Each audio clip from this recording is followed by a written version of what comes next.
90% से ज्यादा लोग तय कर चुके होते हैं कि कहाँ वोट करना है। केवल जो है 5-7-8% ऐसे लोग होते हैं जो जिनकी फिलॉसफी होती है कि अपना वोट नहीं बेकार करना है, तो जो जीत रहा है उसके साथ जाना है। तो आपके हिसाब से बीजेपी भी है फाइट में? हाँ, सिरसा जी फाइट में। मेरे हिसाब से वो जीतेंगे सिरसा और सिख वोटर्स के हिसाब से अगर आप देख लें तो मैक्सिमम तो एंटी बीजेपी माइंडसेट ही होता है। अब मैं जल्दी पढ़ रहा हूँ जरा, शरद आपके पास कोई हो, क्योंकि एकदम से सीट आना रिकॉल करना थोड़ा मुश्किल भी होता है। तिलक नगर में बहुत पॉपुलर एमएलए हैं वहां तो मैं एक बंदे से बात कर रहा था तो उसने कहा कि भले ही यहाँ से जरनैल सिंह जीत जाए, जो यहाँ से लगातार जीतते आ रहे हैं, ये सीट कभी आ रही नहीं है, पर जो है जो मतलब अरविंद केजरीवाल से नाराज भी था व्यक्ति, वो ये कह रहा है जरनैल तो जीत जाएगा, केजरीवाल नहीं जीतेगा। तो अच्छा। ये हाँ इतना मतलब बहुत पॉपुलर है।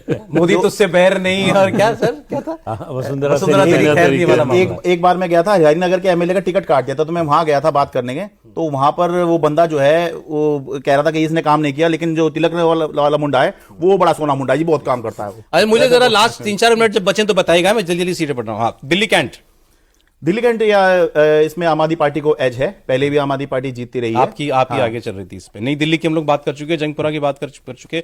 आरके पुरम में इस बार जो है मुकाबला है अर्बन कॉन्स्टिट्यूंसी है। इसमें ये मैसेज गया था सौरभजीत से कि जो इसमें सरकारी कर्मचारी काफी रहते हैं आरके पुरम में, और गांव वगैरह भी हैं, झुग्गी वगैरह भी आरके पुरम में काफी है, तो ये थोड़ा सा मामला इस बार जो है टफ है आम आदमी पार्टी के लिए, लेकिन किस तरफ जाएगा ये अभी कहना मुश्किल है। झुग्गी वोटर शर्मा है वहां से बीजेपी झुग्गी वोटर किसका है वैसे दिल्ली में? प्राइमरी है वो आम आदमी पार्टी का, लेकिन झुग्गी वोटर को बीजेपी ने भी बड़े अच्छे से इस बार टारगेट करने की कोशिश करी है, और न सिर्फ रातें बिताई हैं वहां पर, मतलब वहां प्रवास हुआ है, सब कुछ हुआ है, बल्कि जो मैं कह रहा हूं ना कि मैनेजमेंट किया है, लोगों को सामान दिया गया है, तो ये सामान केवल बीजेपी ने दिया, आम आदमी पार्टी ने नहीं दिया। जो लोग बता रहे हैं मैं सिर्फ वो बता रहा हूं आपको।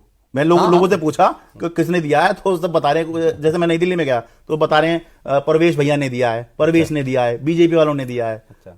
तो ये जो लोग बता रहे हैं वो मैं बता रहा हूँ। कुछ दलित समाज में भी नाराजगी है क्या आम आदमी पार्टी से किसी सेक्शन में? हम लोग क्योंकि वाल्मीकि समाज के बहुत कई लोग मिल जा रहे हैं, मतलब तो सोशल मीडिया पर बात करते हुए दिख जा रहे हैं, या टीवी पर भी कई बार बयानों में। देखिए ये खास तौर से आप हो सकता है उससे रेफर कर रहे हो कि कल वाल्मीकि समाज के वो भी, उसके अलावा भी तो पहले भी वाल्मीकि समाज जो है वो ऐसा नहीं था कि 100% जो है वो आम आदमी पार्टी की तरफ था, बीजेपी की तरफ भी वो था, तो दोनों में बढ़ता था।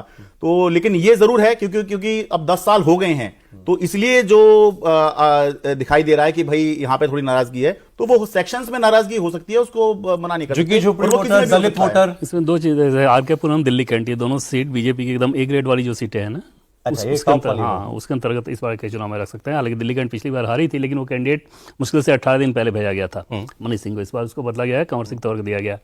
दूसरी चीज की स्लम्स को लेकर बीजेपी की एक बड़ी चिंता थी, क्योंकि अरविंद केजरीवाल की वो बहुत बड़ी ताकत थी। 6 महीने पहले से जब से हर स्लम में विस्तारक लगा के और वहां पे बीजेपी ने काम किया। पहले दिल्ली में चुनाव बीजेपी कैसे लड़ती थी कि एक माहौल बना के चुनाव लड़ने की कोशिश करती थी। ग्राउंड पे जो मैनेजमेंट था वो आम आदमी पार्टी का बेहतरीन था, क्योंकि वहां पे ऐसे भी लोग थे जो प्रोफेशनल थे, जिनको पैसे मिलते हैं उस चीज़ के लिए। तो आप समझ सकते हैं ना कि अगर 30,000 की सैलरी पे कोई काम कर रहा है, चुनाव लड़ाना, तो ज़्यादा काम कर रहा है।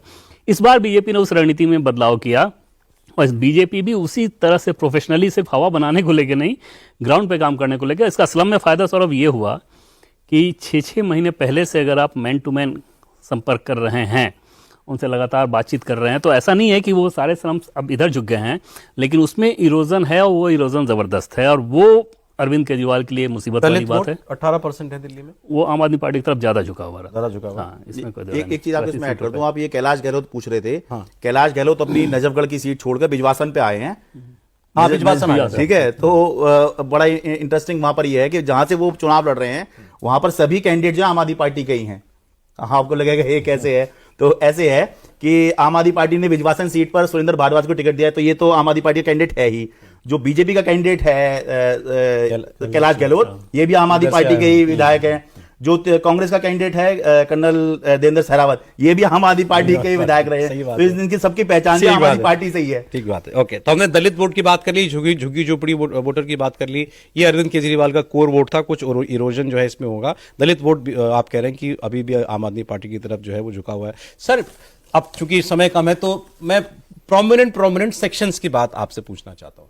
बजट जो आया, मिडिल क्लास की हमने खूब बात की है, मिडिल क्लास 45% अराउंड दिल्ली का वोटर है, और 2020 में 52-53% सर्वे बताते हैं कि ये आम आदमी पार्टी को वोट गया था, ये बीजेपी को वापस आएगा, आपको लगता है? बड़ी मात्रा में आएगा मुझे लगता है। ठीक है। क्योंकि देखिए दो चीज़ें, एक मिडिल क्लास जो है खासतौर से जो बीजेपी का सपोर्टर है वोट देने कम निकलता है, ये बात बीजेपी को समझ में आ रही है इस बार। उस